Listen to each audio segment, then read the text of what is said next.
Assalamualaikum warahmatullahi wabarakatuh.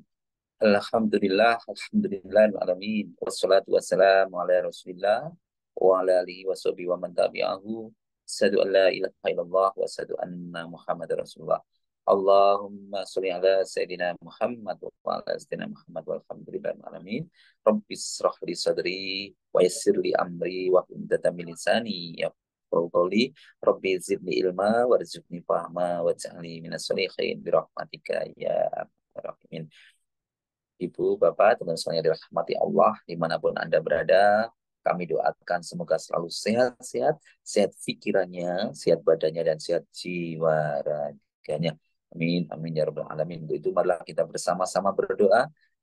La ilaha illallah wahdahu la syarikalah lahul mulku wa lahul hamdu wa huwa ala kulli syai'in qadir. La ilaha illallah wahdahu la syarikalah lahul mulku wa lahul hamdu wa huwa ala kulli syai'in qadir. La ilaha illallah wahdahu la syarikalah lahul mulku wa lahul hamdu wa huwa ala kulli syai'in qadir. Allahumma faqihna fiddin wa alimna tafil. Allahumma faqihna fiddin wa alimna tafil. Allahumma faqihna fiddin wa alimna tafil.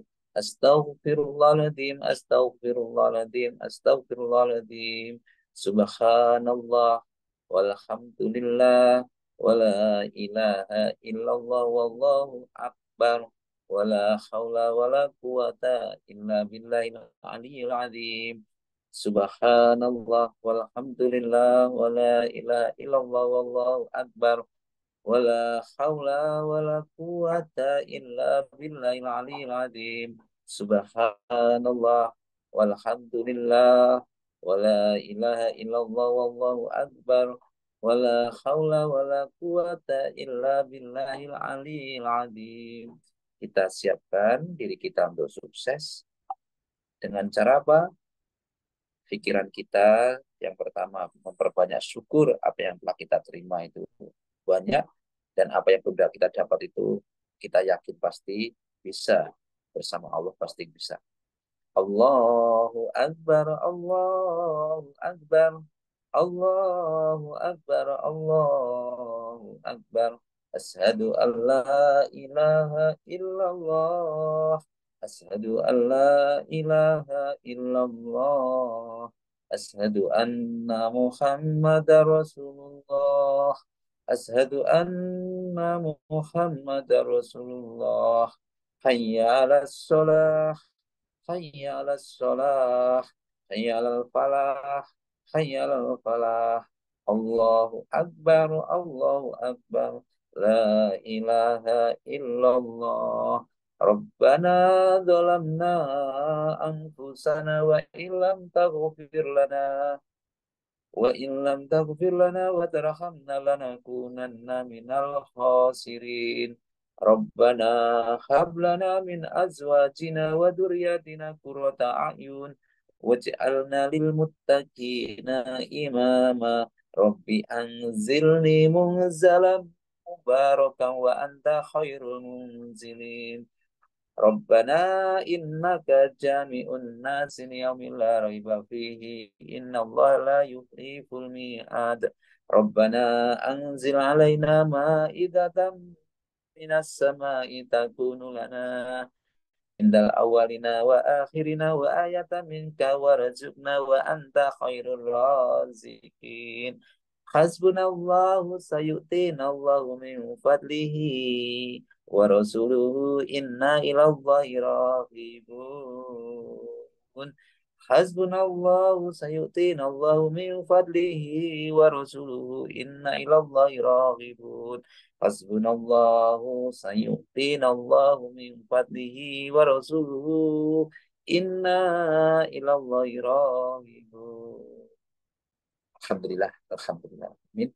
Pada pagi hari ini, pada kesempatan ini saya ingin menyampaikan tentang komunikasi yang efektif. Ya, komunikasi itu banyak sekali. Ya, komunikasi yang banyak sekali. Komunikasi yang efektif artinya komunikasi yang sesuai dengan apa yang diharapkan. Efektif itu tercapai tujuannya, tercapai harapannya. Namun pada hari ini saya ingin menyampaikan komunikasi dengan Allah yang efektif. Komunikasi dengan Allah, komunikasi melalui sholat yang efektif. Ya, yang efektif bagaimana? Ya, yaitu kita mampu mengarahkan semua pikiran kita, konsentrasi kita, seluruh anggota tubuh kita itu fokus kepada saholik atau khusuk atau khusuk. Lalu cirinya efektif itu bagaimana? Cirinya efektif itu apa? Tanda-tanda efektif itu yaitu kalau mereka akan mendapatkan itu efektif di dalam sholat berarti kan khusuk ya. Khusuk itu bagaimana cirinya? Mereka akan memperoleh kebahagiaan, keberuntungan di dunia dan akhirat. Ya, maka jiwanya mereka akan tenang, akan bahagia, gitu ya. Mereka akan bahagia, akan tenang. Sebagaimana yang diterangkan di dalam Quran surat Al-Mu'min ayat 1-2, sungguh beruntung orang-orang yang beriman, yaitu orang-orang yang khusyuk dalam sholatnya. Ya, sungguh beruntung orang-orang yang beriman, ya khusyuk dalam sholatnya. Ini khusyuk artinya, yuk kita saat sholat komunikasi kita efektif, ya karena banyak sekali orang-orang yang sholat tidak efektif. Ya nanti kita jelaskan. Lalu khusyuk juga dapat tadi kebahagiaan, berikutnya tenang. Hatinya jadi tenang, tidak gelisah lagi. Walaupun kita hidup manusia itu penuh ujian, cobaan, tapi tenang. Maka orang-orang yang beriman begitu ada masalah dan mereka langsung komunikasi dengan Allah. Komunikasi Allah itu ya.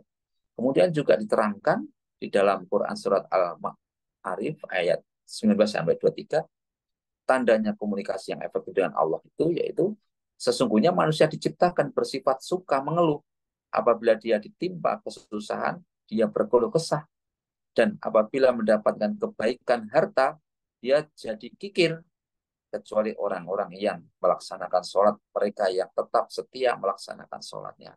Artinya mereka rindu sholat lagi, rindu. Jadi bukan sholatnya bukan karena hanya melepaskan tanggung jawab saja, hanya sekedar melepaskan kewajiban sholat saja, tapi betul-betul dia rindu untuk sholat lagi, sholat lagi.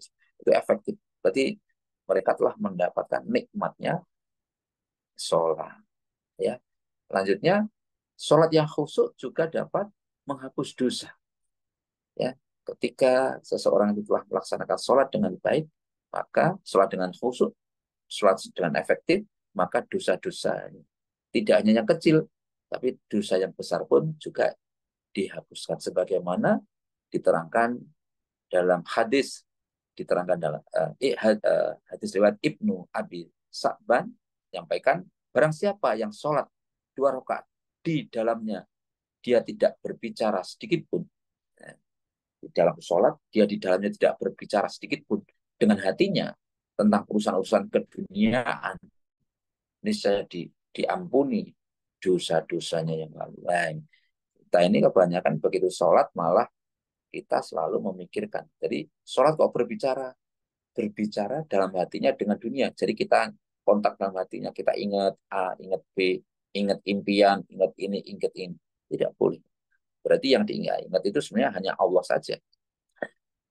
Ya, diterangkan juga dalam hadis riwayat Ahmad Muslim, At-Tirmidzi, yang maknanya sholat-sholat fardu menghapus dosa-dosa kecil yang dikerjakan di antara waktu-waktu itu.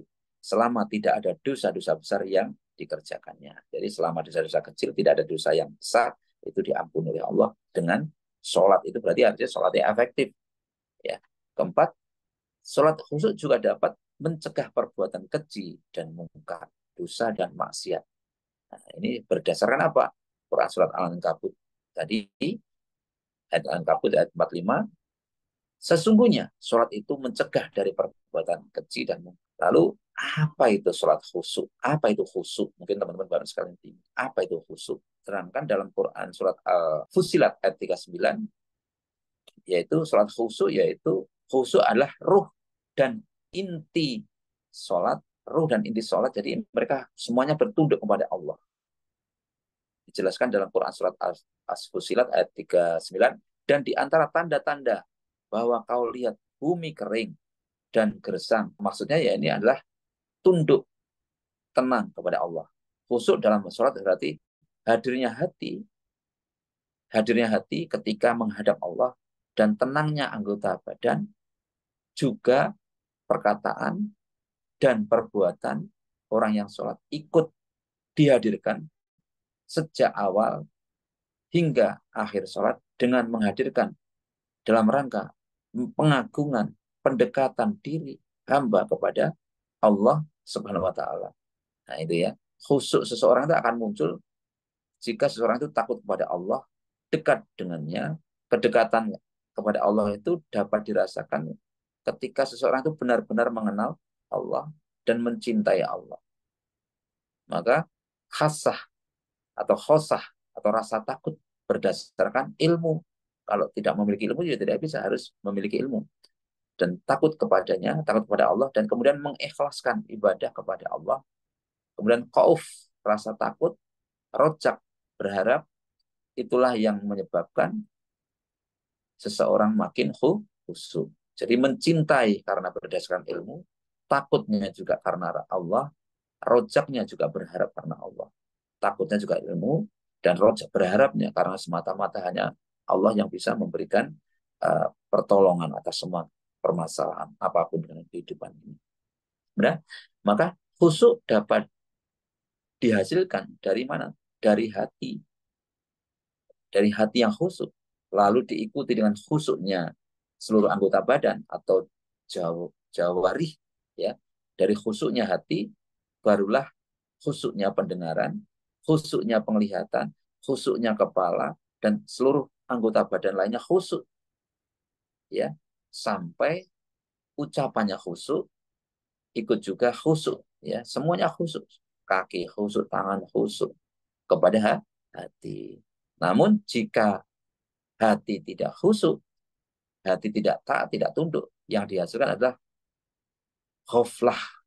Ghaflah itu artinya apa? Lalai, pikirannya kemana-mana, was-was, kegelisahan yang tidak berdasar. Dan rusaknya khusyuk adalah, dan akhirnya begitu hati itu rusak, maka seluruh anggota badan lainnya juga rusak. Ya. Maka itu tadi, ini berarti apa? Komunikasi yang tidak efektif. Mereka kelihatannya sholat, tapi sejatinya mereka tidak sholat. Mereka yang sholat, tapi lalai dengan sholat. Khusyuk inilah perkara yang sangat. Maka khusyuk ini merupakan perkara yang penting.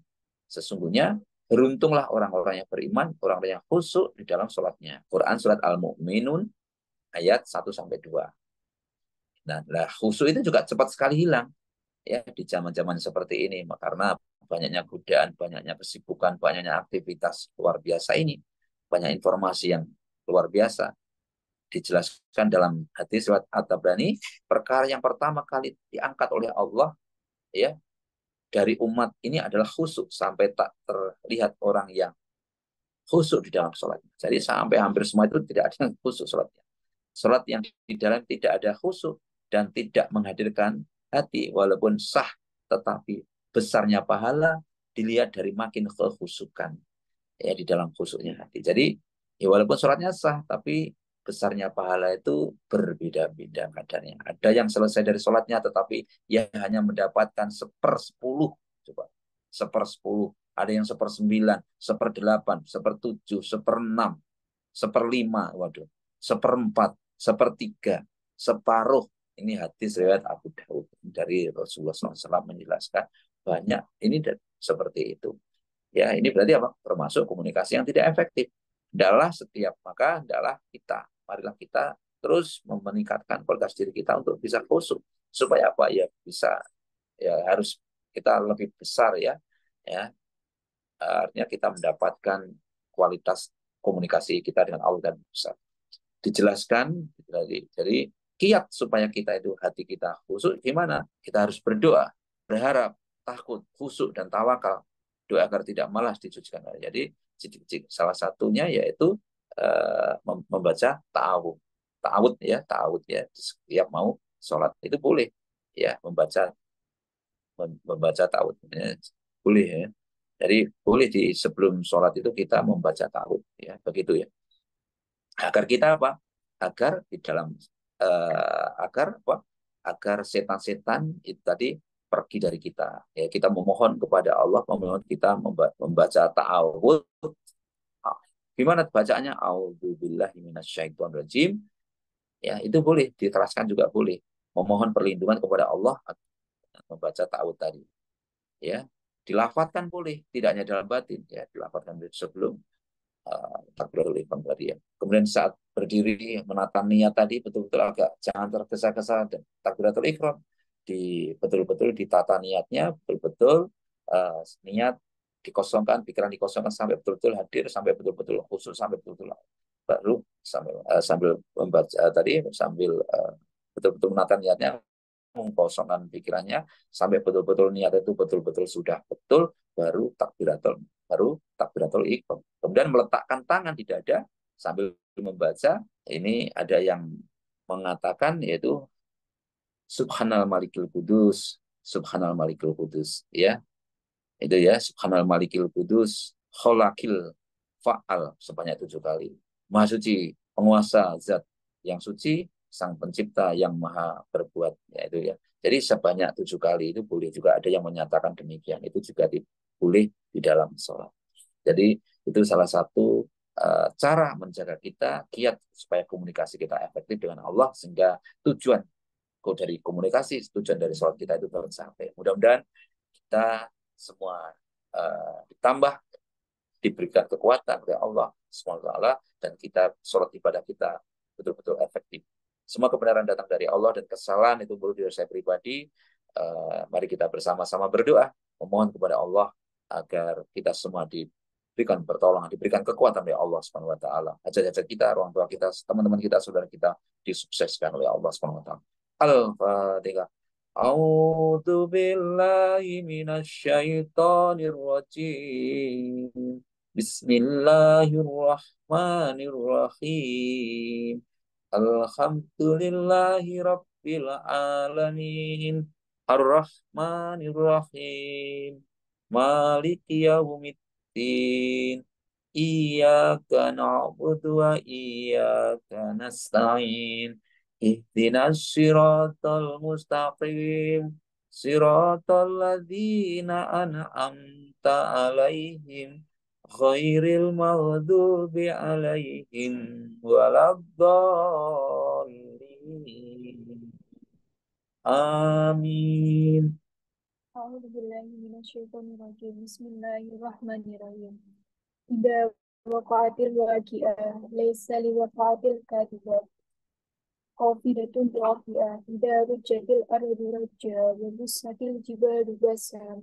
Fakanat saba'an mubassa wa kuntum aswajan salasa. Wa ashabul maimanati ma ashabul maimanah.